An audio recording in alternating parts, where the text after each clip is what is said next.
No, dober večer, spoštovane gospe, spoštovani gospodje, dobrodošli na nocojšnji večer. Sem so nas povabili zvonovi, pa ne radostno pritrkovanje današnjih delovskih procesij, pač pa groza zvonov, ki so sami zapeli o potresu na praznik spreobrnjenja svetega Pavla leta 1448. Ta potres je namreč osrednja točka monografije Zvonovi so sami zapeli, naravne nesreče in kolektivni spomin, ki je pred nedavnim izšla v zbirki Folkloristika pri založbi ZRC SAZU. Potres, ki je na Slovenskem pogosto precej pozabljen, je namreč povzročil številne pomembne premike in spremembe v tem prostoru, kot ugotavlja avtorica monografije doktorica Marija Klopčar. V knjigi, ki se bere skoraj kot detektivski roman, avtorica plastjo za plastjo odgrinja te spremembe. Zato nam je na Glasbeno-narodopisnem inštitutu kot izdajatelju te knjige v veliko čast, da bomo to zgodbo slišali neposredno iz ust avtorice Marije Klopčar v pogovoru z Barbaro Ivančič Godin in Marjeto Kršič Svetelj. Preden jim predam besedo, naj izrazim prisrčno dobrodošlico tudi v imenu predstojnice Glasbeno-narodopisnega inštituta dr. Mojce Kovačič in vam na začetku na kratko predstavim današnje gostje. Avtorica monografije Marija Klopčar se je po diplomi slavistike in etnologije zaposlila na oddelku za etnologijo Filozofske fakultete, kjer je tudi magistrirala in doktorirala. Nato pa je delala na Zavodu za varstvo naravne in kulturne dediščine v Kranju kot etnologinja konzervatorka. Od leta 1998 do upokojitve konec lanskega leta pa je na Glasbeno-narodopisnem inštitutu preučevala razne zvrsti ljudskih pesmi, zgodovino zbiranja in raziskovanja ljudskih pesmi, obredja in njihova prepletanja s pesemskim izročilom. Raziskavo Kamničani med izročilom in sodobnostjo je nadgradila z folkloristično-etnološko monografijo kamniškega območja Na poti v Kamnik. V monografiji Poslušajte štimo mojo pa je obravnavala vlogo potujočih pevcev in pesemske letake na Slovenskem. V zadnjem obdobju se je posvetila vprašanjem pričevalnosti izročila pri raziskovanju slovenske zgodovine. Z raziskavo o naravnih nesrečah, ki jo je zaključila monografija Zvonovi so sami zapeli, pa je odprla vprašanja vloge folkloristike pri raziskovanju usodnih dogodkov v preteklosti.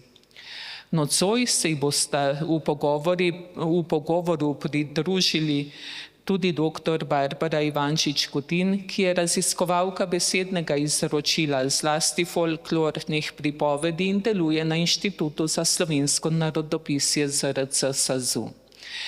Svoje raziskave prepleta z etnologijo in dialektologijo in se osredinja na slovensko pripovedno izročilo, njihove performativne, jezikovne in družbene razsežnosti. Posebno pozornost namenja narečnemu izražanju, zlasti bovškemu govoru. Je tudi avtorica 3 znanstvenih monografij, in sicer Slovarja bovškega govora, Živo pripoved v zapisu in Krivopete, divje žene z nazaj zasukanimi stopali v slovenski folklori. Svojimi bogatimi izkušnjami bo pogovor sooblikovala tudi gospa Marjeta Kršič Svetelj, profesorica zgodovine in diplomirana etnologinja, ki je študirala varstvo naravne dediščine v Ljubljani in Londonu. Po študiju se je usmerila v strateško komuniciranje pomenov in vrednot naravne in kulturne dediščine. Bila med ustanovitelji organizacije Interpret Europe in prva habilitirana visokošolska predavateljica interpretacije dediščine v Sloveniji. Njena druga ljubezen so mediji, saj je poleg specialističnega študija medijev in TV režije 2 desetletji ustvarjala dokumentarne filme o gorah in naravni in kulturni dediščini gorskih okolij po vsem svetu. Tako naše gostje so tukaj z nami, za kar se jim iskreno zahvaljujem in sedaj je čas, da vam predam besedo in se že veselim vseh novih spoznanj, ki jih bo prinesel današnji večer. Izvolite.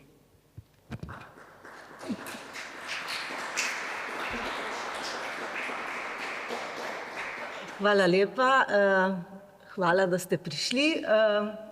Jaz bi najprej avtorici res iz srca čestitala za to obsežno in impresivno monografijo, ki sem jo z veseljem brala in že prej sem spremljala nekatere izsledke v nekaterih člankih in tudi čisto pred kratkim, konec aprila, na konferenci na oddelku za etnologijo in kulturno antropologijo. Že takrat je bila napovedana tale knjiga, mislim, da celo si imela že en izvod s seboj, ampak te izvode smo dobili šele zdaj. In zdaj že kar nekaj časa se ukvarjaš s tem, kakšna je pravzaprav vloga folkloristike pri razkrivanju preteklosti. In prav o tem govori tudi ta knjiga, ker izhodišče vendarle je folkloristično, ti si raziskovala folklorne pesmi, pripovedi, izročilo in si naletela na številne pričevanja, zgodbe o izlivu Kamniškega jezera, o tem si tudi pisala in bi mogoče za začetek povedali to, kako se je ta tema pravzaprav odpirala, s čim se je začelo. Hvala. Hvala tudi vam in lep pozdrav vsem. Kako se je stvar začela? V bistvu s tem vprašanjem sežemo daleč nazaj. Prav na začetku je pravzaprav neko osebno izkustvo, ki je bilo izjemno močno. Torej izkustvo iz mojega otroštva, v času, ko smo se preselili, to je bil čas, ko začetka šole, v meni seveda neznano okolje in v tem času, povezanem z nekimi travmami, je pravzaprav prišla nasproti ta zgodba o tem, da je v tisti skromni hiši, kjer smo mi živeli, živel čolnar, ki je vozil ljudi na drugo stran jezera. To mi je povedala neka starejša ženska, ki sem si je sicer bala, ker nismo smeli hoditi po tisti poti, ki je vodila k njim. Tako da je bil to v bistvu nek tak močen okvir, ki me je spremljal potem, ko sem to zgodbo doživljala tudi na druge načine. Ne samo v šoli, ko sem slišala to na drug način, torej kot zgodbo o jezeru, ki je v nekem neurju odteklo in tudi zgodbo oziroma pripoved o tem, da v bližnjih Nevljah vsak dan v spomin na čas razlike tega jezera zvoni. Ampak ta zgodba me je spremljala tudi potem, ko sem stopila v to okolje, meni seveda domače, kot etnologinja in srečevala različne pripovedi pravzaprav skozi desetletja. Zanimivo je bilo, da me je pravzaprav hkrati s temi pripovedmi ves čas spremljala, to je pa tisti poudarek folkloristike, spremljala ta dilema, kako je mogoče, da govorijo o razlitju jezera po eni strani kot o nečem, kar se je zgodilo v davnini, torej nekje v času pradavnini ledene dobe in tako naprej. Skratka, ta okvir je bil navzoč, po drugi strani pa v Nevljah zvoni, torej govori to zvonjenje o času, ko so bili ljudje že pokristjanjeni v srednjem veku. Jezero naj bi pa bilo tam, kjer je sedanji Kamnik. Skratka, ta nerazrešljivost me je spremljala in prav folkloristika je pravzaprav pripeljala do tega, da se mi je v nekem trenutku odprla rešitev. Prišla je pa dejansko nenadno. Namreč jaz se te raziskave nisem lotila s tem namenom, pisala bom o naravnih nesrečah, ampak me je ta uganka posebej spremljala ob eni študiji, ki sem jo delala v navezavi z vodo, verovanje v nadnaravna bitja, povezana z vodo, seveda tukaj sem srečala na poseben način zmaja, ki je živel tudi v Kamniškem jezeru in so mu darovali dekleta. In tudi v tej študiji še ni bilo rešitve. Potem sem se pa slučajno ob neki raziskavi pesmi o lizbonskem potresu, ki je prišla spet na nek način po teh folklorističnih poteh, ko smo se zbrali na eni konferenci, prepevali in sem dobila vabilo, naj o tem kaj napišem. Tam sem se pa srečala z drugimi različicami, nemškimi različicami te pesmi in sem srečala besedo šut. Torej v nemški pesmi besedo der šut, ruševine, ko je pesem opisovala grozljivost tega potresa v Lizboni, prav nič povezanega z nami, samo pesem smo imeli. In takrat se je meni pravzaprav obranil te pesme tukaj na inštitutu, na drugi strani tega trga, se mi je pravzaprav odprla razrešitev te uganke. To je bilo dejansko tako kot v kriminalki, ko iščeš in potem se odpre tisti ključ, tista vrata, za katero nisem vedela. Tako da sem šla prav na ta trg, se nadihati in klicati moža, poglej, šut, seveda je bilo v Kamniku lahko jezero, če je šutna bila prvotni Kamnik, ker s tem se je nekako pokazalo, da beseda kamniškega predmestja šutna nakazuje mesto prvotnega Kamnika in hkrati njegovo porušitev. Torej, glede na to, da verjetno vsebine knjige ne poznate, bi kazalo nekaj besed samo o tem reči, namreč knjiga govori na več ravneh. Začne se s primerom Kamniškega jezera in njegovega razlitja, potem pa se ukvarja z vprašanjem, zakaj je bilo to tako hud dogodek spregledan, zakaj ni nikjer zabeležen, to je v bistvu glavni argument, o tem bomo verjetno rekli še kakšno besedo, glavni argument tistih, ki so temu seveda ne samo nasprotovali, ampak niso tega seveda mogli sprejeti. In potem sem prišla še do drugih pričevanj s primerjalnostjo in sem prišla seveda do potresa. Namreč prav to zvonjenje, ki sem ga srečala že v otroštvu, seveda smo hodili tudi mi v Nevlje, in to zvonjenje je pravzaprav razkrilo, da je bil vzrok za razlitje Kamniškega jezera, ki ga je v očeh ljudi sprožil zmaj, pravzaprav potres. Namreč zvonilo je ob 3 popoldne in leta 1348 je bil prav 25. januarja je bil na ta dan ob 3 popoldne potres, ki se je seveda potem izražal, kot bomo videli pozneje, s številnimi drugimi nesrečami pri nas. Torej, tukaj je bila folkloristika. Folkloristika je vstopila pravzaprav s pesmijo, ki me je pripeljala do besede šutna, do razrešitve te lokacije prvotnega jezera in vprašanja, kako je bilo lahko v srednjem veku še tam, hkrati pa seveda tudi Kamnik, in potem me je vodila do tega potresa in do raziskave, ki je pred vami. To je res zelo, zelo zanimiva knjiga za zgodovinarja, etnologa, sploh pa za nekoga, ki mu je ime Marjeta, ne? Moja zvetnica, antiohijska sveta Marjeta, je svetnica, ki je zmaja ukrotila in zato mene zmaji že vse življenje ne samo zasledujejo, ampak tudi zelo zanimajo. In tako sem tudi jaz naletela na neko zgodbo o 2 zmajih, in ko sem hodila po pokrajini, na katero se ta zgodba o 2 solčavskih zmajih nanaša, sem nenadoma dojela, da je vse popolnoma res, ne? Če odštejemo seveda zmaja kot neko mitološko razlago, kaj se je dogajalo, ampak oba solčavska zmaja sta tudi povezana s potresi in zlasti pa z zemeljskimi plazovi, ne? Ta Macesnikov plaz, tehnična dela so se končala 5-6 dni nazaj šele, ne? Sveža stvar, še vedno grozi Solčavi. Torej zelo konkretna zadeva, lokacija konkretna, vse konkretno. In tudi izlitje jezera v Matkovem kotu ne bi se zgodilo, zato ker se je zmaj dalj časa že zaletaval, ne? Potem pa se je enkrat to zgodilo in jezero je uteklo, grozna poplava. In tudi meni se je posvetilo, da bi to pa utegnilo se ujemati s tem potresom 1348.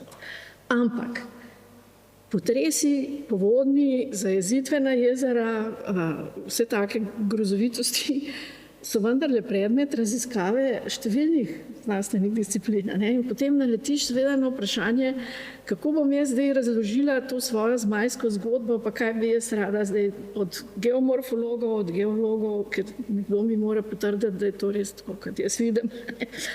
Kako si se spopadla s to renesančno multidisciplinarnostjo in različnimi strokami, ki tukaj noter iščejo svoj prostor? Vključno recimo tudi z obramboslovjem, varstvom pred naravnimi nesrečami.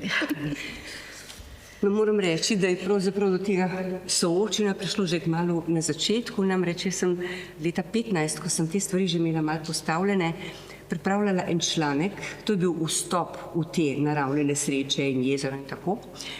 In sem imela že zelo izoblikovano to tezo o razlitju, ne pa še povsem datuma. In sem potem ta članek dala, zdaj bom prišla posredno do te interdisciplinarnosti, kolegu arheologu, s katerim sva delala skupaj na Zavodu za varstvo naravne in kulturne dediščine. Ta služba me je pravzaprav zelo opremila za to raziskavo, ker sem imela v bistvu opravka z naravovarstveniki, z geologi, z arheologi, umetnostnimi zgodovinarji. Me je na nek način, se mi zdi, pripravila tudi na takšne probleme. No in kolega je na moje veliko razočaranje rekel, jaz tega nikoli ne bi objavil. Nimaš dokaza, nimaš tukaj artefakta, to je pristop. Ni kosti. Tako, ni kosti, predvsem ni zmaja, čeprav nisem takrat še vedela, da so v Kamniku, ko so izkopali mamuta leta 1938, odrasli možje v bistvu onemeli, ker so bili prepričani, da so našli zmajeve kosti. Tako močno je bilo to izročilo, in zadaj izkustvo.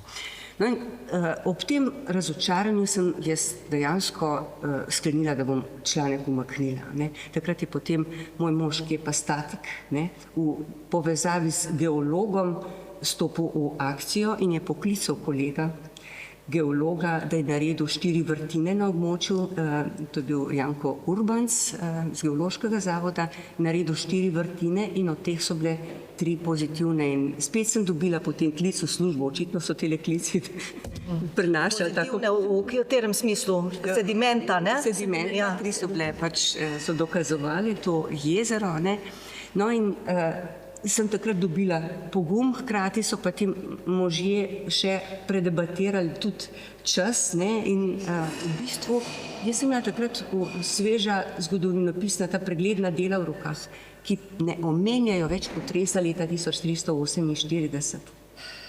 Medtem ko je prav moža spet drug kolega, gradbenik iz Zavoda za raziskavo materialnih konstrukcij opozoril na ta potres in seveda stvari so se ujele. Ob 3 popoldne je bil ta potres, ob 3 popoldne je zvonilo v Nevljah, torej so tukaj stopile že ob začetku druge stroke zraven. Pozneje je pa seveda, ko sem se s tem delom spopadala temeljiteje, so pa ta vprašanja marsikje prišla v ospredje. Zdelo se mi seveda nemogoče, da ne pregledam, ker nisem imela možnosti takega sodelovanja z drugimi strokami, da bi imeli zasnovali neko interdisciplinarno delo, ker smo se celo nekoč pogovarjali. To je pač potreben projekt in potem traja, da pride do uresničitve. Meni se je pa že nekako čas bližal upokojitvi in se mi je zdelo, da moram zagrabiti zadeve bika za rogeče, dokler je čas in se lotiti stvari na ta način, da vsa ta področja vključim na način, ki je bil pač mogoč. Torej, spregledam vseh teh razpoložljivih tako študij kot pač teh mnenj in različnih pogledov. Ob tem pa seveda moram reči, da kar sem dobila pa na koncu kot potrditev teh spoznanj, do katerih sem prišla pravzaprav po drugih poteh, bomo še kakšno tudi o teh poteh rekli verjetno, so prav ti sedimentološki, izsledki sedimentoloških raziskav samo potrdili moje. Torej nisem gradila svoje teorije na njihovih spoznanjih. Gre za raziskave, ki so bile upravljene v Bohinjskem jezeru leta 1917 in pa potem v Milštatskem in Vrbskem jezeru na Koroškem. To so pa novejše, 23. leta je bilo prvič pač to objavljeno. Jaz sem imela takrat stvari že postavljene in sem bila teh izsledkov seveda zelo vesela, ker je nekako vstopati na neko področje, za katerega veš, da nikakor ni naše, pravzaprav ne samo neprijetno, ampak tudi tvegano. Skozi folkloristična vrata vstopati v prostore, kjer se govori o naravnih nesrečah. Nismo usposobljeni nikakor ne za to. Jaz sem imela v rokah študije geografov, ki se seveda niso skladali s temi pogledi, ki sem jih, oziroma s temi spoznanji, ki so se meni tukaj kazala. Tako da je bilo pravzaprav zelo potrebno se razgledati po vseh teh prostranstvih, pa hkrati sem morala ohranjati kritičnost. Torej, ne klont pred tem, če sem imela v rokah študije in to mednarodno uveljavljenega raziskovalca, recimo tudi o tem, kako je pravzaprav zgodba, o tem, da se v potresu, ki sem ga obravnavala, torej potresu leta 1448, da se je podrl Dobrač pravzaprav bolj ali manj izmišljeno, da je bilo tam malenkostna škoda, da je bilo lahko celo samo nekaj 10 žrtev v teh, kako bi rekla, najbolj relativističnih pogledih. Torej, tega nisem mogla sprejeti, ker se mi je kazalo, glede na to, kar sem ugotavljala po teh folklorističnih poteh, da to ni mogoče. Jaz moram reči, da zame je ta knjiga resnično fascinantna in lahko ti samo čestitam za znanstveni pogum, ker to raziskovanje je bilo ena ogromna pustolovščina. In kako pravzaprav si ti našla to moč in ta pogum ugovarjati nekim ustaljenim prepričanjem. Recimo jaz kot zgodovinar, jaz nisem se zelo veliko ukvarjala s tem obdobjem srednjega veka. Se pa zelo dobro spomnim, da smo mi v glavnem govorili o potresu 1511 kot neki prelomnici, katastrofalni in tako naprej. O potresu 1348 se nismo prav veliko pogovarjali. Kako si lahko prestopila ta zelo visok prag dejansko ugovorov iz vseh strani? Ja, v ozadju so bila ta spoznanja, ki sem jih dobila, spet po nekem čudnem naključju ali tudi ne. In sicer smo načrtovali nek projekt o vodi v Kamniku, takrat smo bili na inštitutu v stiski in smo iskali razne možnosti teh projektnih zaposlitev oziroma takih različic, ki bi prinesli denar na inštitut. In sem jim predlagala, da bi kamniško zgodbo o zmaju in jezeru vključili v to in tudi povedala, da je to jezero poteklo po mojih ugotovitvah leta 1348. Navzoča sta bila pa kolega iz tvoje Solčave in z Jezerskega in sta rekla, pri nas sta bili tudi jezeri, ki sta potekli v istem potresu. To je bil ravno čas, ko sem imela jaz ta prvi članek že objavljen in me je hkrati spremljala negotovost, oziroma ne samo negotovost, precej negativnih pogledov, seveda strani arheologov. Na koncu sicer nekako nek pomislek, mogoče pa vendarle nekaj res. In sem se ob teh vesteh pravzaprav zavedla, da je lahko bil ta potres zato zamolčan, ker je bilo tukaj prehudo. Ker ni bilo pravzaprav nikogar, morda, glede na to, kar je o tem pisal Valvazor, da je bilo podrtih 26 mest, 40, skratka velike številke so bile, 40 tisoč žrtev in tako naprej, da je bilo morda pa vendarle tako zelo hudo, da je to razlog za zamolčanost tega potresa. In da to, da ni virov, ne pomeni, da nesreče ni bilo. Morda je bila prehuda. In to me potem gnalo naprej. Prav spoznanja o teh dveh razlitjih, torej sem imela že 3 razlitja, pa potem kmalu še spoznanje o tem, da je bilo pa na Jesenicah, da je bila zajezitev, ko se je posula Mežakla in zajezila Savo Dolinko, torej spet neka velika naravna nesreča, ki je potem preusmerila razvoj tega kraja, pa še druga podora sta s časom prišla. Skratka, več je bilo teh dogodkov in ob tem se preprosto nisem mogla strinjati s tem, kar se je zgodilo, kar se je pisalo zdaj po Dobraču. Pa še ena stvar je bila tudi o tem, da bi bil Dobrač tako zanikan,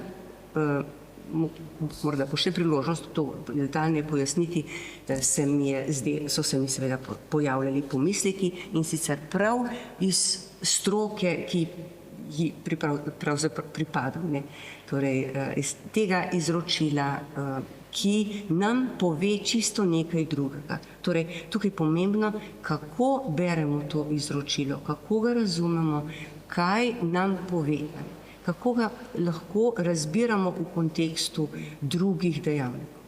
Sicer so pa po Evropi v tem letu pisali same grozovitosti, torej ne samo potres, potem pa še kuga je sledila, torej Annus Horribilis, najhujše leto, kar jih je, so imenovali to stvar. Je moral biti v predstavi ljudi to res nekaj strahotnega. Zdaj, ti si izhajala iz pripovednega izročila, ampak potem si vključila tudi pisne arhivske vire, in poročil o tem potresu ni bilo, namreč tudi iz zgodovinskih razlogov. Se pravi, pač tisk tudi je tukaj bil vpleten, kot si že rekla, mogoče število žrtev in katastrofe same, da pač ni bilo veliko ljudi, ki bi se s tem ukvarjali v tistem hipu. Skratka, veliko različnih virov si imela in s tem tudi verjetno metodologijo dela. Kako si to usklajevala, kako si to kombinirala, da si na koncu pripeljala do vseh teh svojih zaključkov? Zdaj tako, tukaj je precejšnja razlika med tem, kaj se je pisalo o slovenskih deželah oziroma o tem, kar danes nekako pokriva Slovenija, in pa o tem, kar se je zgodilo na Koroškem, kjer so seveda takrat še nazili bili Slovenci kot glavni prebivalci, in pa v tem okolju, v Beljaku. O Beljaku in o katastrofi na Dobraču oziroma pod Dobračem, torej na Zilji, se je izredno veliko pisalo. Tukaj je bilo že nekje ob koncu 19. stoletja obravnavanih čez 200 arhivskih virov, različnih zapisov, kronik, od tega severno-italijanskega območja do Lübecka, Ljubice pri Baltiku. Torej, po vsej srednji Evropi je ta potres dejansko doživel izjemno veliko zapisov, ki so bili obravnavani. Jaz neposredno do teh zapisov nisem čutila niti potrebe, oziroma tudi možnosti ni bilo, da bi šla nekam v Cvetl pa v Lübeck in tako naprej. Precej je pa digitaliziranega. Predvsem so pa ti viri bili že meni na nek način dostopni. Zame je bil problem interpretacija. Torej, ne sam vir, nisem si niti mogla misliti, da bi lahko odkrila še kakšen nov vir, arhivski vir, torej ta zapis izvirni. Drugo je bilo pa vprašanje zdaj slovenskih dežel in te zamolčanosti. Torej, kako sem peljala to skozi, zdaj metodologija se je sproti pravzaprav spreminjala. Nisem imela, kot sem rekla, ta raziskava ni nastala z neke zamisli, zdaj bom pisala o naravnih nesrečah in zvonovi bodo simbol tega grozodejstva, ampak pravzaprav mi je prišla na pot. In to se je ves čas prepletalo. Recimo, že v začetku je bil pravzaprav toponim, lingvistično vprašanje tisto, ki mi je odprlo vrata. Potem so se k temu pridružila postopno tudi druga spoznanja. Seveda je bilo močno turišče moje to ustno izročilo, pa vendarle sem tudi tukaj videla, da neke stvari lahko sprejmem, drugo je pravzaprav interpretacija, ki je prišla zraven. Potem največ, seveda sem vse študije, ki so obravnavale ta čas in so na nek način lahko kazale še kakšne podrobnosti, ki mi bodo pomagale razkriti te sledi, sem obravnavala. Ampak sem videla, da je pravzaprav močno precenjen vpliv kuge Po tem potresu, pri nas je že v istem letu, v Srednji Evropi pa leto pozneje, je nastopila kuga. In to je bila res usodna kuga, vendar sem potem videla, da se pri nas pravzaprav temu pripisovalo preveč pozornosti. Namreč v tej raziskavi sem se lotila, po eni strani so bile te stvari, ki so se zgodile ob potresu, torej ti skromni zapisi, pa je nekje iz Studorja neka, recimo veliko sem pregledala tudi po spletu, kaj ljudje še vedno pišejo, kaj še vedno odmeva kot te drobci, ne? Tudi to so viri, ne? Če je tam nek Petelin, ne vem koliko dni, še vedno kikirikal, zasut pod ruševinami in tako naprej. Skratka, vse te malenkosti so gradile zgodbo, ampak pomembno se mi je zdelo tudi, glede na izrazito pomanjkanje teh zapisov slovenskih dežel, nekaj malega je pri nas pač samo omemb za gradove, drugo pa ne, in se je pa pokazalo, da moram pravzaprav seči v čas po potresu.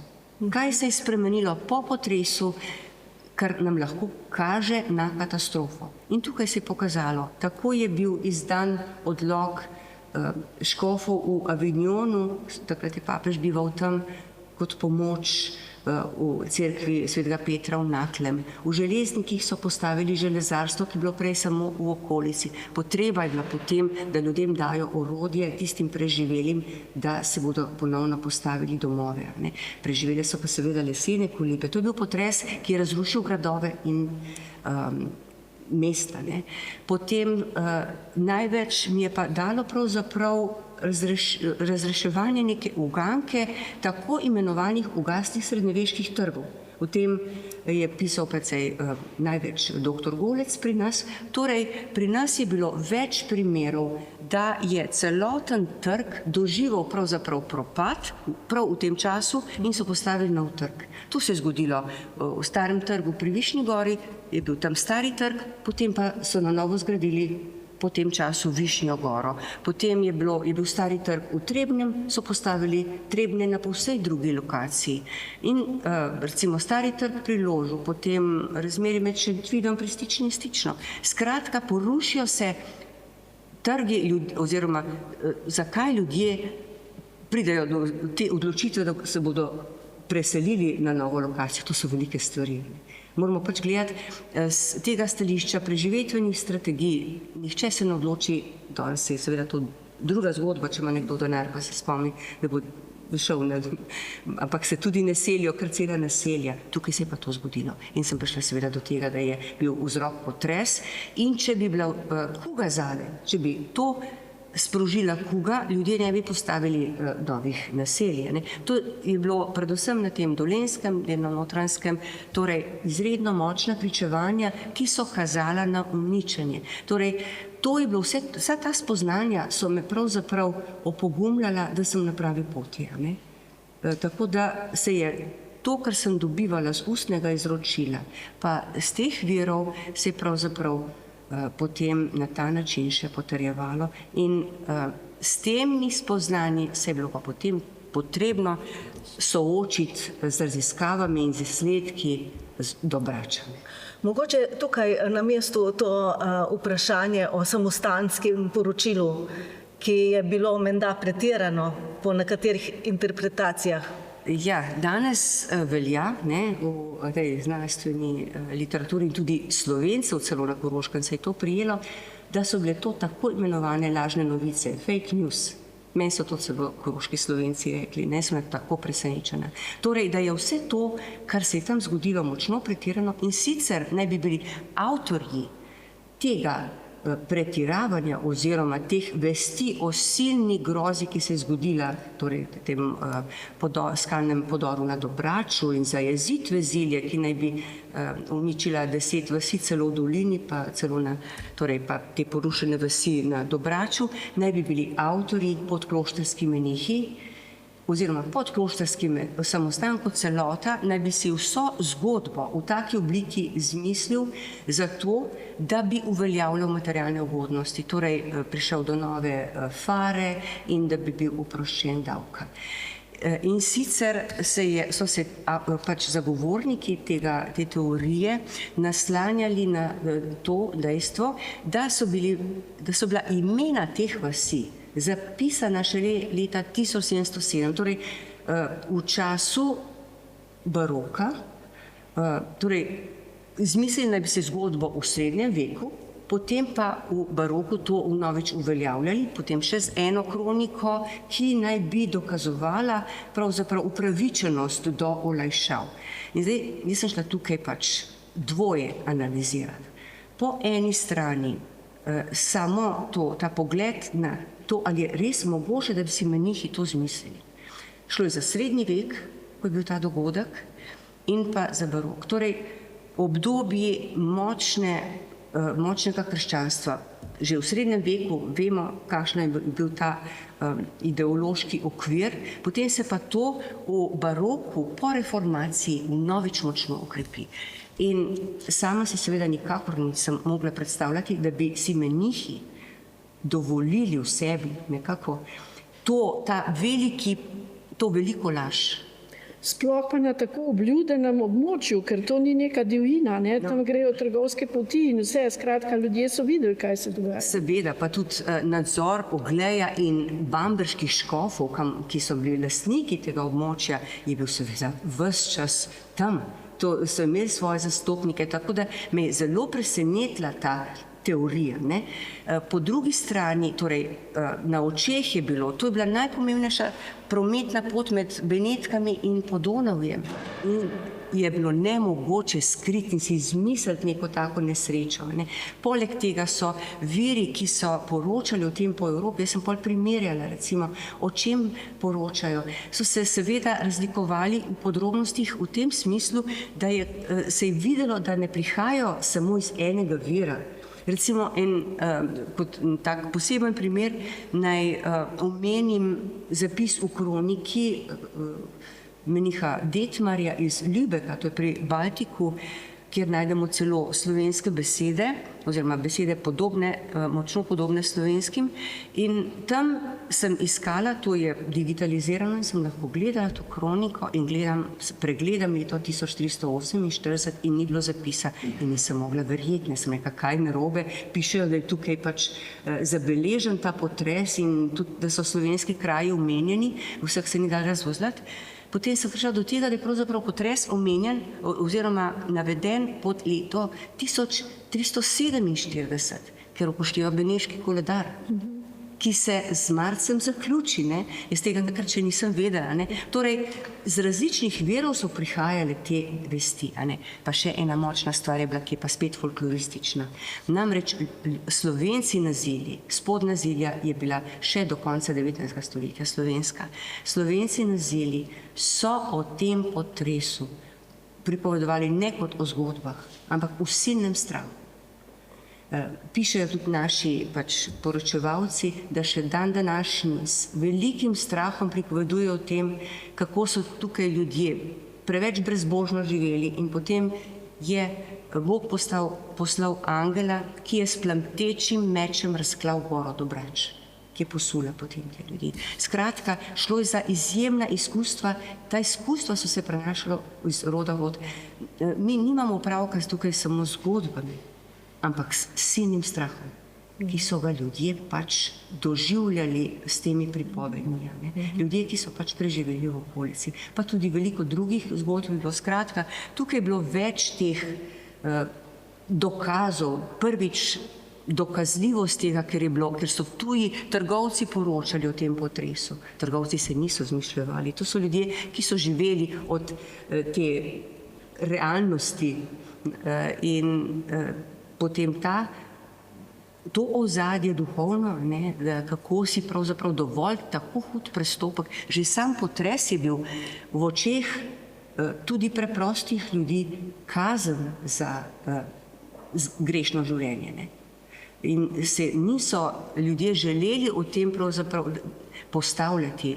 Nihče ni pripovedoval o tem na ta način, da pri nas je bil pa potres kot neko zgodbo, s katero se je postavljal kot z nečem senzacionalističnim. To so bile stvari, ki so jih ljudje nosili v sebi s slabimi občutki. Torej največja možna groza v resnici. Da je bilo tako hudo, je seveda deloma tudi posledica slovenskega ozemlja, ki je geomorfološko pač tako, da je zelo nagnjeno k zemeljskim plazovom.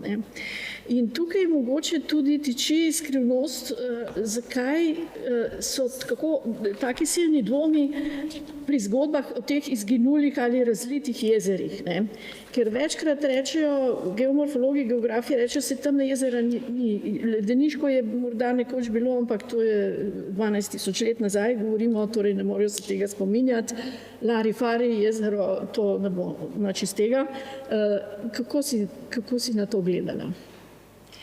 Ja, na prostor sem s tem, kar se je kazalo, skozi te pripovedi pa zapise, pravzaprav začela gledati zelo drugače, da je pravzaprav zelo lahko spremenljiv prav zaradi teh danosti. To je vendarle, čeprav smo tukaj spet pri interdisciplinarnosti, pa vendarle se mi je že v Kamniku kazala možnost, da je bilo to jezero, da ni bilo samo enkrat, Zajezitveno jezero in da je do zajezitve prihajalo zaradi te bližine resnično malega gradu in starega gradu, bistveno višjega, ki je zelo krušljiv. Sama sem srečevala še zgodbe o tem, kako je tam prišlo recimo do smrti, ker se je posula starega gradu. Torej se je lahko zgodila tudi velika nesreča. Seveda ena prvih zadev, ki sem jih potem, ko se je pokazalo, da je šlo tukaj za potres, je bil pa pogled v potresno karto. In sem videla, kako pravzaprav kakšna je naša ogroženost, kako potekajo te silnice. In potem, ko sem jaz dobivala ta pričevanja, se je dejansko to kazalo, da se riše potresna karta s temi pričevanji. Torej, prostor začneš dojemati drugače in te pripovedi jemati drugače resno, kot jih morda nekdo, ki obravnava pravzaprav prostor samo kot kabinetno. Tako, oziroma kot nekaj, kar se je spreminjalo nekaj daleč nazaj. Tukaj pa sami smo zdaj seveda v zadnjih letih spet priča dogajanju, ki nas plaši. In kako je bilo to potem v času, ko je bila ta dejavnost bistveno večja? Saj smo bili lahko priča tem zajezitvenim jezerom, ki so se začasno pojavila recimo pri plazu pod Stožjem. Tudi je grozilo, da bo koritnica se zajezila in kaj bi potem nastalo. Na srečo je voda to prebila v nekaj dneh.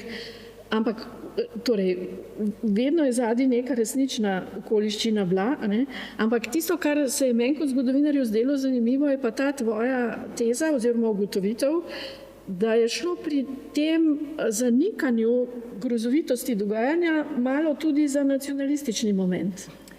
No, to je pa posebna zgodba. Jaz sem pa pri Dobraču, namreč do tega nisem prišla takoj.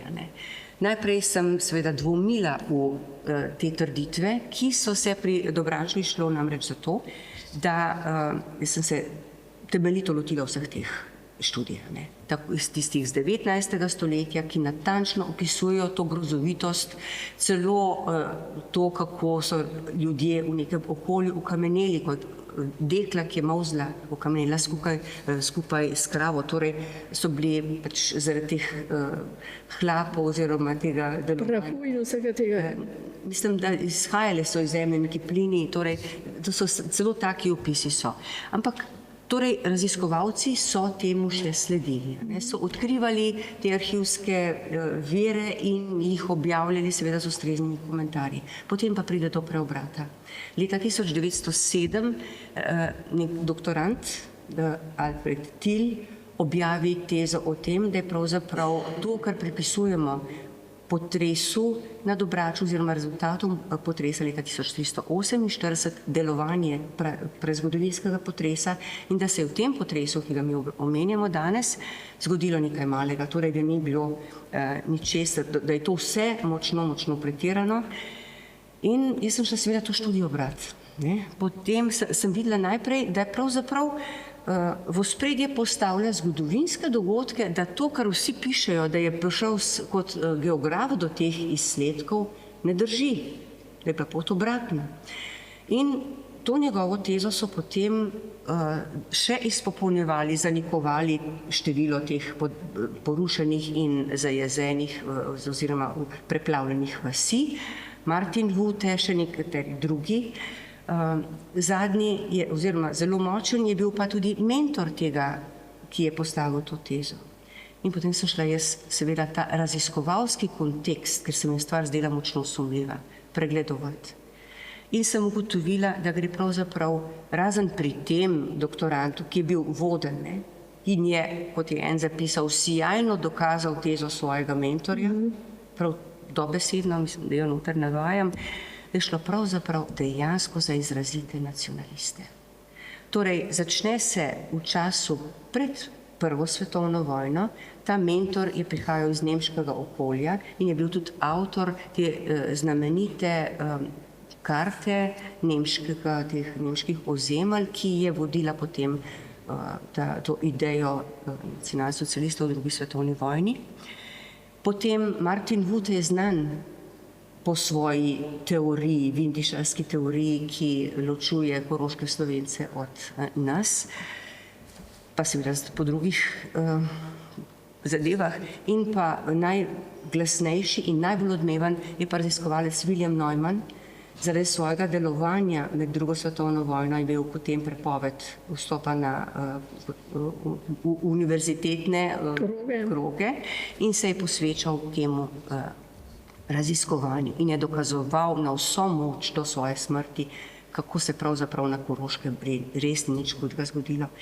In jaz sem prišla do tega, da v knjigi se seveda ukvarjam tudi s temi utemeljitvami in zanikujem in tako naprej, ampak sem prišla do tega, da je pravzaprav zanje zelo pomembno zanikati to, kar se je zgodilo, to katastrofo na Koroškem, ker so s tem zanikali moč Slovencev, ki jim je potres potem vzel vse to.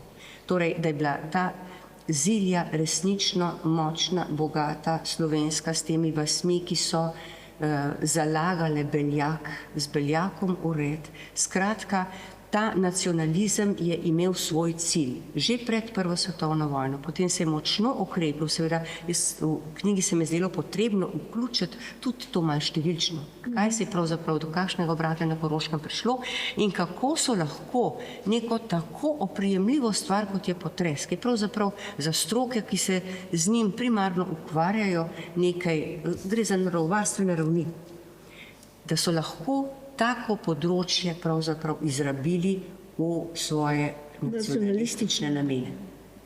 Tako da zdaj, to je seveda zelo huda trditev, ki pa se mi je vendarle zdelo potrebno objaviti v upanju, da se bo morda vendarle ob tem še kaj odprlo, da bo osvetlilo kakšne vidike, ki... Dodatno, na kar nismo doslej pomislili pravzaprav. Bi skočili sem še malo nazaj k tem posledicam tega strašnega potresa. To je mogla biti strahotna stvar, ne? Tudi te raziskave sedimenta so potem dokazale, koliko plasti je bilo nasute takrat, ne, v Bohinjskem jezeru, ko so delali, ne, v primerjavi s 1511 je bil to veliko hujši potres, ne. Krajina se je spremenila, pa mogoče s tem v zvezi kaj o toponimih, pa mikrotoponimih, ki so ostali od prejšnjega stanja, ne, preden se je vse to spremenilo, preden je jezero teklo in tako naprej, vodna imena, pa imena krajev, recimo. Ja, zdaj, te posledice potresa so se, kot rečeno, kazale posredno meni, kot raziskovalki. Prav toponimi so mi dajali sled. Če je nekje omenjena Šutna po tem potresu, sem vedela, tam se je to in to seveda zgodilo. Ali pa recimo Pusti grad. Več je takih imen krajev, ki kažejo na to opustošenje po potresu. Predvsem moramo razumeti, da je tukaj pravzaprav zaznamovano v toponimih samo to, kar se je lahko porušilo, kar je bilo zidano, medtem ko so te lesene koče tako in tako bolje preživele, ampak groza je bila tam, kjer so bile stvari zidane, kjer so bile tudi v bistvu domovi elite, naše družbene elite. Ne? In zdaj to me je vodilo pač, torej po eni strani toponimi in kot sem rekla, zdaj že drugi kraji, ne, spremembe krajev in vse to je pravzaprav govorilo ne samo o tem, da je bil potres hud, ampak tudi o tem, kaj se je pravzaprav zgodilo s Slovenci s tem potresom. Ne. Kakšen preobrat je pravzaprav tukaj nastal. Ne. Po eni strani s porušitvijo gradov in teh eminentnih naselji v bistvu zgubimo svojo družbeno elito. In pismene ljudi. Pismene, seveda, pismenstvo se je vezalo na te, ki so pač imeli več, ne na tiste, ki so se ukvarjali neposredno samo s obdelovanjem zemlje. Ne. Torej, pride do izjemnega družbenega obrata, zgubimo svoje plemstvo. Zdaj, pogled nazaj tega ni upošteval, ne? In pride potem do te predstave, da mi Slovenci tega nismo imeli. Ne? En droben fragment se je ohranil tukaj blizu v Auerspergovi knjižnici, to je tam, kjer je zdaj Vnuk, ožgan fragment srednjeveške pesmi, ljubezenske pesmi iz 14. stoletja, ožgan in obdelan. Našega je Peter Radič, ko je pač po tem potresu ki je bil 1895, ko je urejal knjižnico. In seveda vprašanje, kaj vse se je izgubilo, kaj se je od te plemiške kulture izgubilo, tako od umetnosti, ustvarjalnosti na vseh drugih ravnih. To je ena stvar. Potem imamo pri nas tudi to predstavo o tem, kako smo v umetnosti, v gotiki, zamudniki, da mi dobimo gotiko potem pozneje z zamudo in pač v taki obliki. Tukaj prav nek izrazito lep primer te Marije na Salomonovem prestolu, tukaj blizu v križevniški cerkvi, Krakovska Marija se je ohranila. To je Marija iz leta 1265, tam nekje. Torej, kaže na to, da smo imeli že krasno gotiko in nam je potres to vzel. Ne? Torej, naša gotika ne kaže zamudništva, v ničemer nismo capljali za drugim, samo deželo je potrebno postaviti na novo. Ne? Potem celo take stvari, kot so recimo ta raznolikost dialektov, zelo upam, da bo mogoče tudi kakšen dialektolog kaj prisluhnil tem premislekom, ali je lahko tudi to kaj vplivalo na našo dialektalno razdrobljenost, tam, kjer je pravzaprav naravnih preprek skoraj ni, ne? Da je taka dialektalna pestrost pravzaprav presenetljiva. Ne? Pa še nekaj je. Po tem, kar seveda tudi kažejo toponimi do neke mere, po tem potresu dobimo mi tukaj močno naselitev z nemškega. Pri tem ne mislim samo na Kočevarje, ki se priselijo leta 1449 iz posebnih razlogov, ampak tudi na številne druge kraje, na tako imenovane nemške vasi, ponekod celo preimenovane v slovenske vasi po drugi svetovni vojni. Torej, nemške vasi za naseljence, ki so jih naseljevali na to območje. In jaz se tukaj sprašujem, sem se navezala na Grafenauerjevo študijo o tem, kako se je severna slovenska meja prav v 14. stoletju pomikala navzdol, če se ni to povezovalo tudi s naselitvami po potresu. Torej, da so ljudi, ki so se jih želeli znebiti, naseljevali na to porušeno območje, kjer je bila potem s tem nekako narejena dvojna korist. Tam so bili rešeni tistih, ki so jim bili na poti, tukaj se je pa dežela opomogla, dobimo pa seveda veliko nemškega plemstva. To je dokazano tudi s nekimi popisi, recimo deklet, ki so jih dajali v samostane, da dobimo, ker zgodovinar o tem piše, da dobimo tukaj tudi nemške povzpetniške družine. In zdaj tega pa v knjigi ne omenjam, spraševala sem se pa, če nimamo potem v začetku 16. stoletja tako hudega konflikta med Grščaki in kmeti, tudi zato, ker se ni uresničevala stara pravda, ali bila ta stara pravda vezana na gradove, ki so bili porušeni, oziroma na lastnike. In na neko drugo plemstvo. Na drugo plemstvo, torej na lastnike tistih gradov, ki so se v tem velikem potresu porušili. Torej, tukaj pride dejansko do prelomnice na več ravneh, ne samo na gospodarski, ki bi bilo treba deželo ponovič postaviti, ampak tudi na področju torej demografije, ne, in umetnosti in tako naprej. Ne. Potem, kar se je tudi skozi to kazalo. Ne. Zdaj pa, če gremo nazaj na folkloristiko, ne? In se vrneva na meni ljubo temo, to so zmaji. Ne? Kakšna je pa zdaj zveza teh zmajev, ki živijo praviloma v zajezitvenih jezerih, ne? Torej Solčavski, na Jezerskem, potem seveda Kamniški zmaj. Kaj je zdaj s tem zmajem? Ja, zmaj so imeli pravzaprav dve domovanji. Ne? Eno so bila ta jezera in tam je bilo potrebno skrbeti za to, da so dobili redno hrano. Ne? To so bila pač mlada dekleta, ne? V Kamniku, oziroma imamo tak primer, kako so potem sodarovali oziroma namenili zmaju celo Sveto Marjeto. To je kamniška različica. Drugo so pa seveda zmaji, ki živijo v gorah. Ne? In ker se ta zmaj, to so zmaji iz petelinjega jajca. Zmaj nastane oziroma se izvali iz jajca starega petelina, zato petelinov niso puščali predolgo živeti. Iz pravilnosti. Tako. No in to jajce, peteline jajce, je bilo zelo težko in se je potem udrlo v zemljo. Ne? In če se je seveda udrlo v goro, je šel ta zmaj zelo globoko in je prebival v gori, večinoma v teh jezerih, v gorah. Ko se je pa preveč zredil in je moral pravzaprav dobiti več prostora, je pa hotel na plano. In takrat je pravzaprav, to je najstarejša različica teh razumevanja ta, da je pravzaprav gora skušala rešiti ljudi s tem, da se je vsula na zmaja, da bi ga pokončala, da ne bi on pokončal ljudi. Torej, zmaji so huda stvar in tukaj so bili seveda v tem potresu se je to verovanje spet močno vrnilo. To se vidi tudi iz tega, recimo v tej Solčavi so ljudje na obeh straneh Olševe dajali za maše, da bi zmaj, ko se bo razhudil, ne prišel na njihovo stran ven. Očitno v Solčavi niso bili dovolj pridni, ker se je usulo na njihovo stran.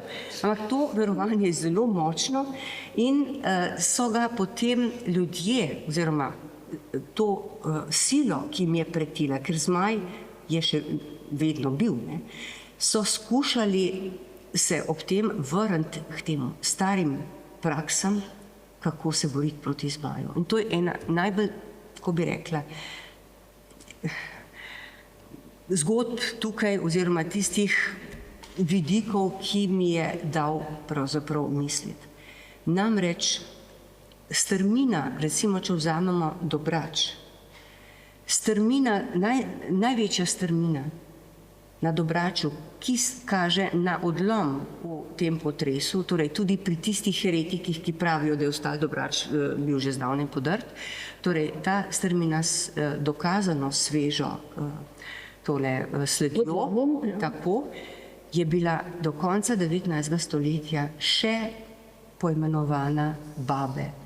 V karti, ki je tudi tukaj v knjigi objavljena, je zapis Weiben, torej nemška različica tega poimenovanja. In kaj to pomeni? Jaz sem pač v primerjavi s tem, s to pesmijo o zmaju, kako zmaju skušajo darovati Sveto Marjeto, seveda že pred leti prišla do tega, da so ta darovanja dejansko bila. Najdlje je bilo to tako podobno darovanje izpričano v Prekmurju. In torej ljudje... In to presenetljivo nedavno nazaj, ne? Tako da, to so stvari, ki te stresajo, ne? Torej, če bi bilo potrebno rešiti skupnost, so našli, verjetno šlo to za kakšno nezakonsko, pač ali dekle, ali pa pač nekoga, ki ni imel nekega močnega zaščitnika, da so to dekle darovali, ne? Kako, da tukaj se kaže seveda izredno neka davna preteklost skozi to in očitno so se ljudje po teh neizmerno hudih dogodkih leta 1448 zateklih tem praksam in novič darovali dekleta. Torej, da so te babe sled teh darovanj.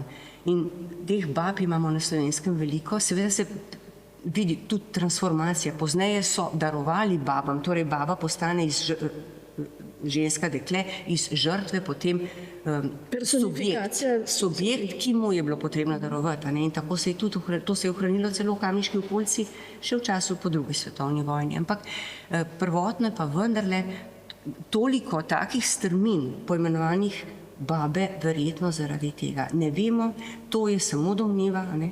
Ampak prav Dobrač kaže na precejšno verjetnost. Ne? Recimo tudi Devin, ime kaže na device, ne? Kaže na to, da so tam darovali bele konje še v 17. stoletju. Ne? Lipicance, ne? Torej, šlo je za potrebo v ljudeh, da se odkupijo te božanstvo vnaprej, da se nesreča ne bo Da se ne zgodi ponovila. spet kaj tako grozovitega. Ne? Cerkev se je seveda proti temu borila in tukaj smo pri sveti Marjeti in svetem Juriju, oba sta povezana z zmajem in s tem upodabljanjem njunih likov in s tem čaščenjem se seveda skuša zakriti ta grozovitost zmaja, ki je bila v očeh ljudi navzoča in s tem tudi nekako preprečiti ta obredna darovanja, ki je vprašanje. Vrnitev v poganstvo, ne, v bistvu. Tako, ja, to je neposredno pomenilo. Ne. V hudih stiskah pridejo stara verovanja v spredje, ne. Zato, ker takrat pač tisti globli zapis spet spregovori. Ne. Včasih se stvari kar malo preoblečajo. Ne? V Kamniku imamo še en lik, ki je zelo zanimiv v tem kontekstu in to je Veronika Faronika, riba Faronika. Če mahne z repom, se zgodijo grozne stvari. Tako, no. Tukaj še ena zanimivost. Ne? Na Slovenskem imamo pravzaprav dva lika. Eno je zmaj, drugo je riba Faronika. Ampak skozi to raziskavo se je pokazalo, da pravzaprav riba Faronika na Slovenskem ni kriva čisto za nobeno nesrečo.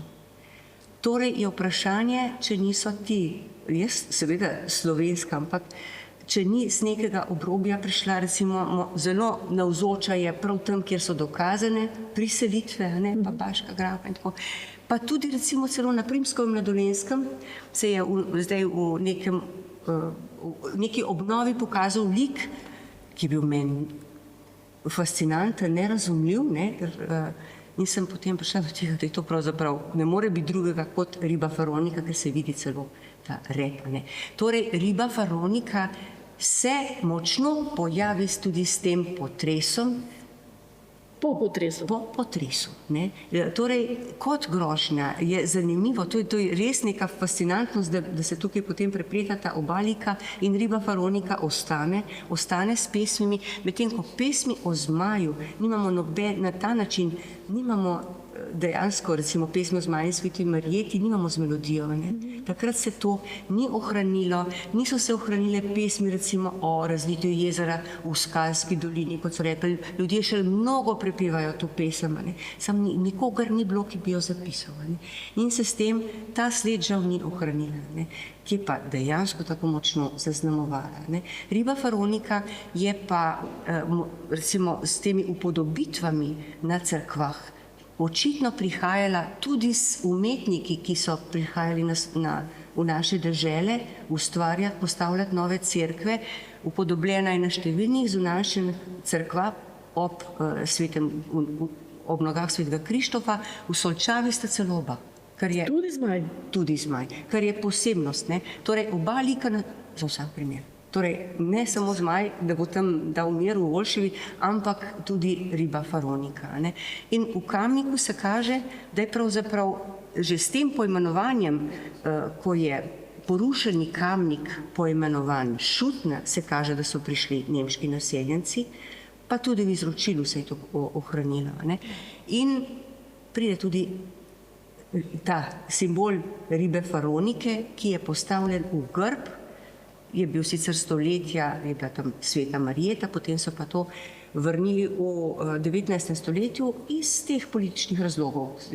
So sveto Marjeto, svetnico dali, so rekli, ne, liberalci pa ne bomo imeli svete Marjete in so postavili Veroniko. Ne. Ampak zanimivo je, da ljudje marsikje niso razumeli podobe ribe Faronike. Ker ni bila ta prava. Ni bila domača in imamo take, recimo, pesmi tam je namalana Cerkvica, gor je, na hribu stoji Cerkvica, gor je namalana Merkuca, torej morska mačka. Ljudje so si po svoje razlagali ta lik, ki je bil negativen. Skratka, ni bila zraščena na ta način s tem izročilom, močno je pa navzoča recimo v teh krajih, ki so bili pa, tudi to se je pokazalo, lahko da naseljeni pod nekem drugem potresu, ki ga v knjigi omenjam. V zadnjem poglavju se nekako mudim še pri starejših potresih. No, mogoče tle moment, da povemo še kaj o teh anahronizmih v izročilu. No, eno je že ta, no so pa seveda tudi številni drugi.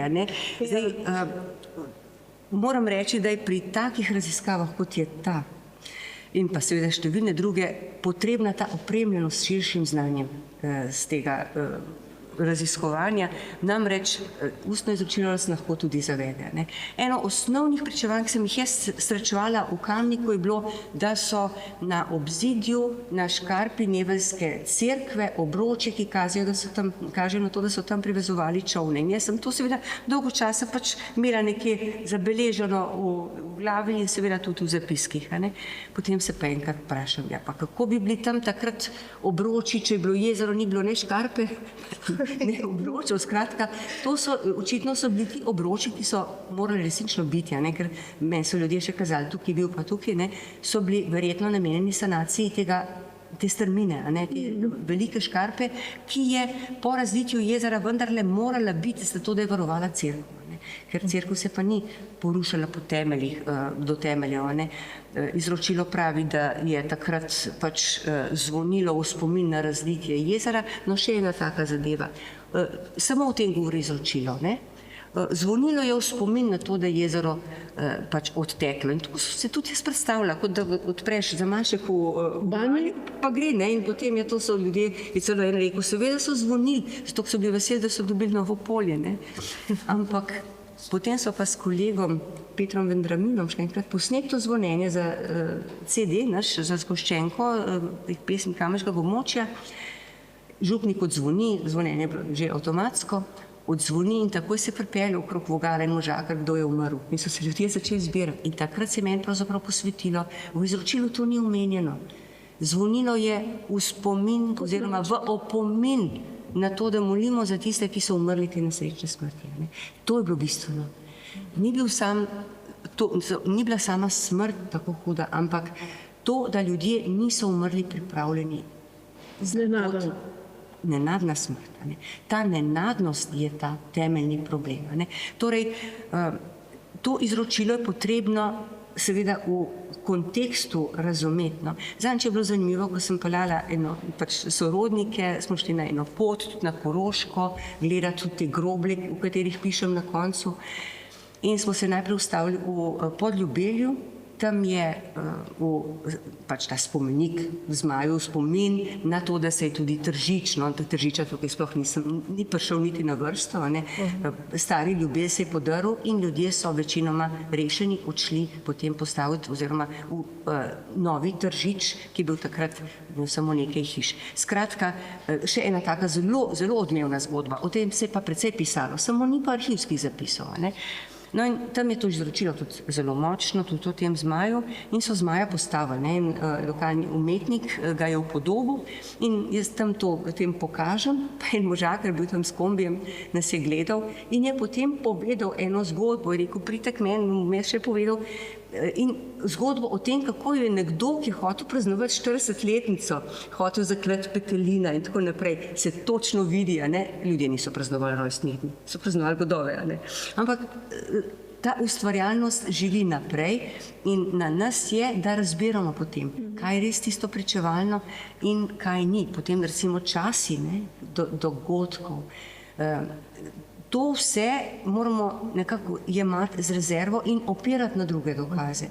Medtem, ko so take zgodbe, kot recimo tudi ta primer z Jesenic, kjer je bilo zajezitveno jezero, kaže na to, da so ljudje pripovedovali ne samo to, ampak recimo, ko so kopali za to in to stavbo, so tam toliko metrov pod zemljo našli štor, torej odžagan in kaže na to, da pač nekoč tam ni bilo zasuto. Ne? Torej, taka pričevanja so izjemno dragocena. Ne? Torej, ne samo zgodbe, razlage nekih dogodkov, ampak pričevanja o tem, na kaj so ljudje naleteli. Ne?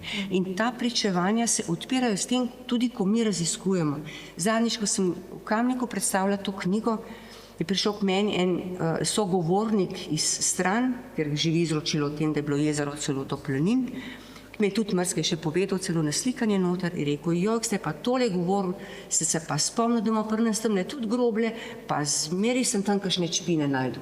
Ne? Torej, ljudje si potem, ko mi neka vprašanja odpiramo oziroma jim kaj pojasnimo, začnejo spraševati tudi o svojem okolju na drug način. Ne? Torej, to izročilo ima po eni strani anahronizme, torej ljudje lahko prepletajo zelo različne čase in marsikje težko ugotavljamo, kdaj je prišlo do zajezitvenih jezer, do razlitij, recimo tak primer je na Koroškem, ker je izredno močno izročilo o tem jezeru in zgodba o 3 graščakovih hčerah, pa se ne sklada s tistimi podatki o cerkvah. Skratka, na novejši čas se prenese. To je vedno pri tem izročilu. Tako kot je pri tem potresu delovala druga sila, recimo kmalu zatem pridejo, po eni strani pride kuga, ko se pozabi, ko se ljudje oddalijo, bežijo drug od drugega, po drugi strani kmalu pride turška nevarnost. In s tako močnimi, hudimi izkustvi nekako zasenči nekatere izkušnje tega. Tako da to je živa stvar. Ustno izročilo je dejansko živo in lotevati se ga je potrebno z veliko mero drugih izkušenj. Jaz vem, da če bi takrat, ko sem prišla na inštitut, se lotila take raziskave, pa tudi če bi imela kakšno, morda ta vstop skozi tista vrata do tiste šutne, do tega razvozlanja tega toponima, ne bi mogla priti do teh izsledkov, ker ne bi imela za sabo toliko pregledanih stvari, tudi s obrednih področji bližnjih in pa hkrati tudi izkušenj še z nekimi razgleda nad drugimi študijami in tako naprej. Tako da so take kompleksne stvari dejansko rezultat tistega dela, ki se tukaj neposredno ne vidi, oziroma predvsem izkušenj. Pa mogoče da to neko večjo moč, ko je ta pregled nekako širši, ko si ti prej vprašala, kako si potem upaš nekako kaj takega napisati, sej ne napišeš z dobrim občutkom, ampak potem, ko se take temeljne stvari potrdijo,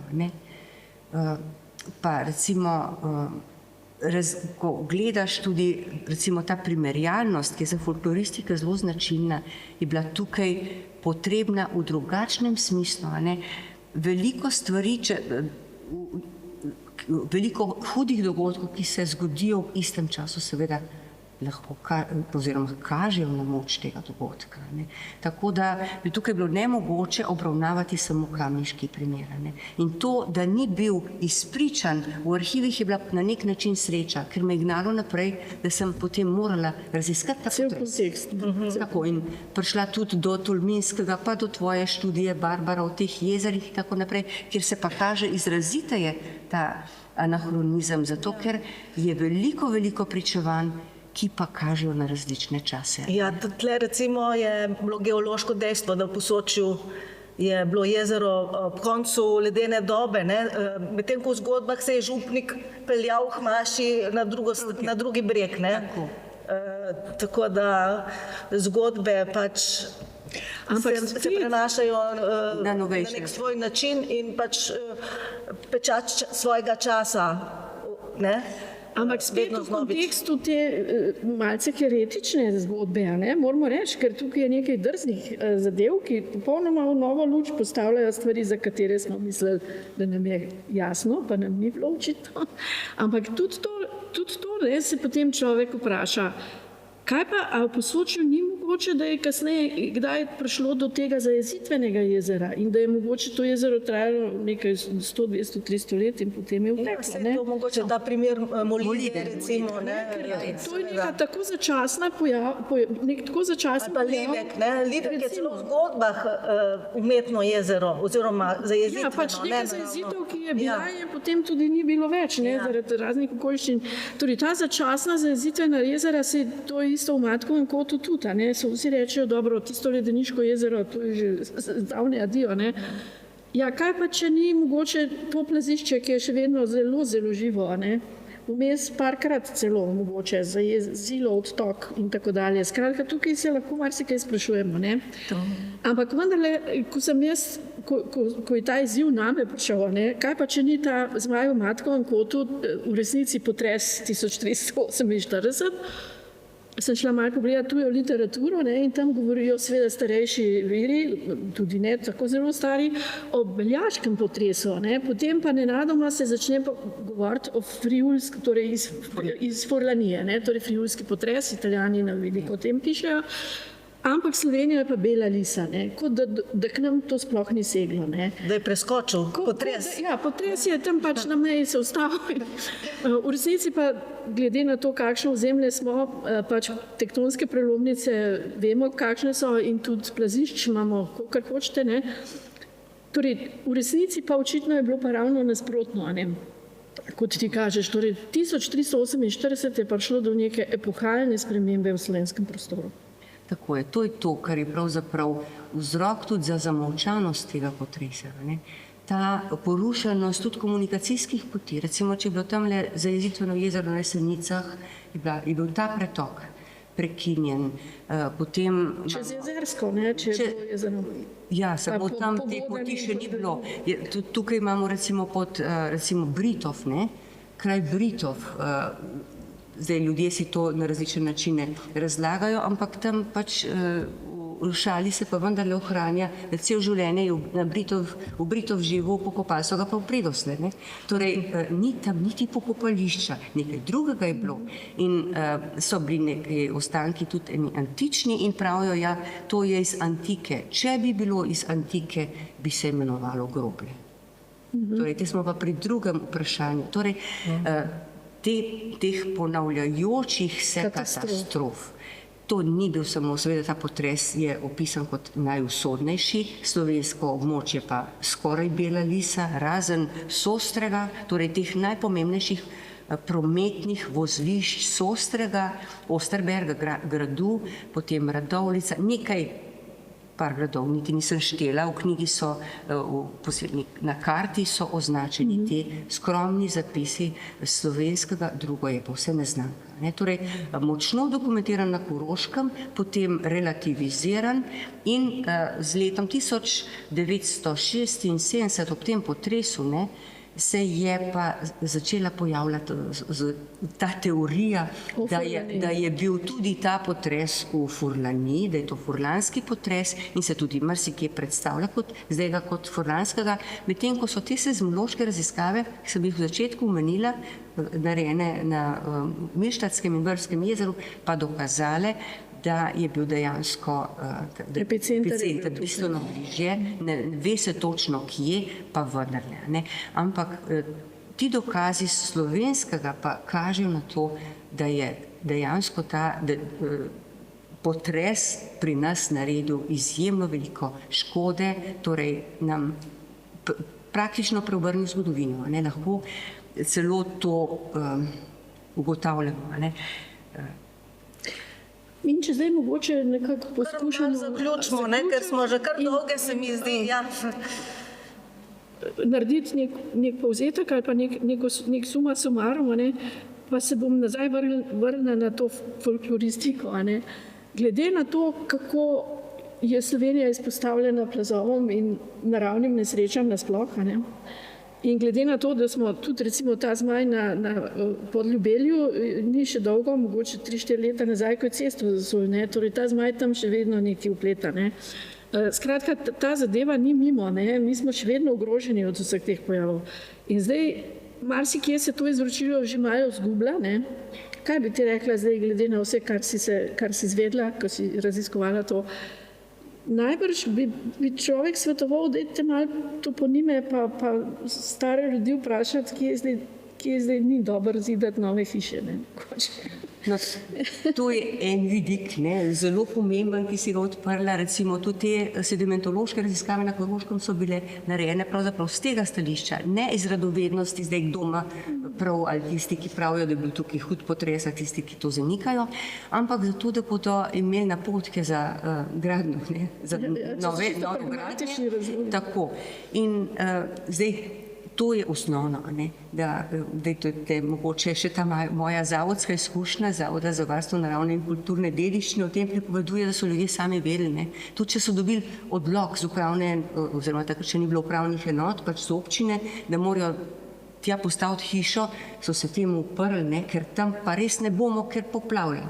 Torej, ni šlo seveda za naravne nesreče, ampak zdaj se to precej zgublja.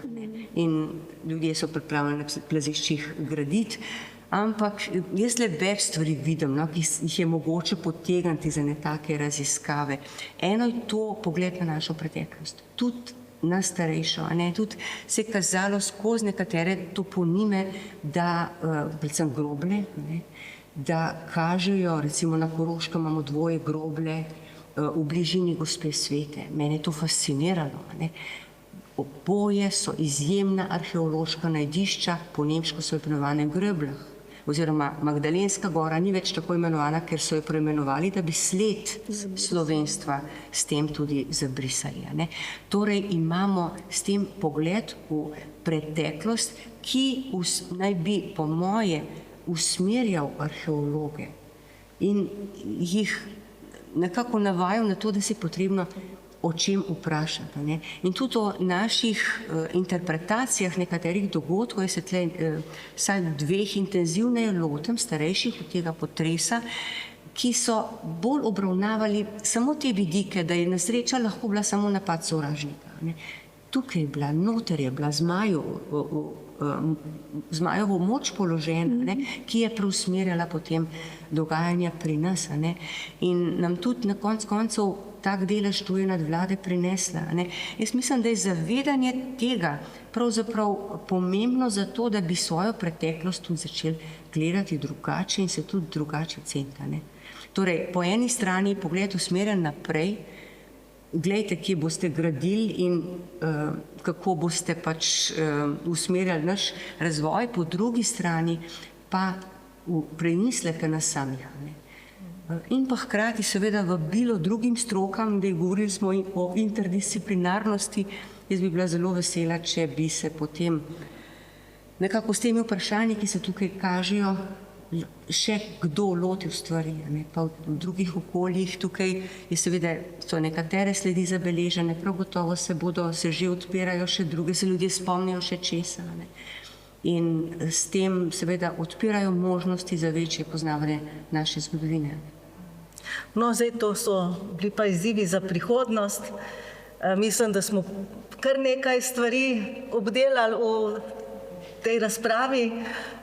Upam, da smo vzbudili zanimanje, da boste knjigo tudi prebrali. Tako da hvala lepa za to zanimivo predstavitev. Predvsem pa za eno res fascinantno knjigo, ki je res vredna branja. Kaj Da Vinčijeva šifra? Se pa zahvaljujem vama. Se zahvaljujem vama za to zanimanje in sodelovanje in pa seveda tudi organizatorjem tukaj, da nam je omogočil, da o tem spregovorimo. Najlepša hvala za res izjemno zanimiv večer in v znamenje hvaležnosti ena majhna pozornost za vse pa velja, kot so gospe že povedali. Če vas je zgodba pritegnila, najlepša hvala. Knjige so na voljo za nakup. Zadaj naši gostje bodo pa tudi še na voljo za kakšno besedo. Tako da hvala vsem, da ste prišli. Hvala za sodelovanje in mirno večer.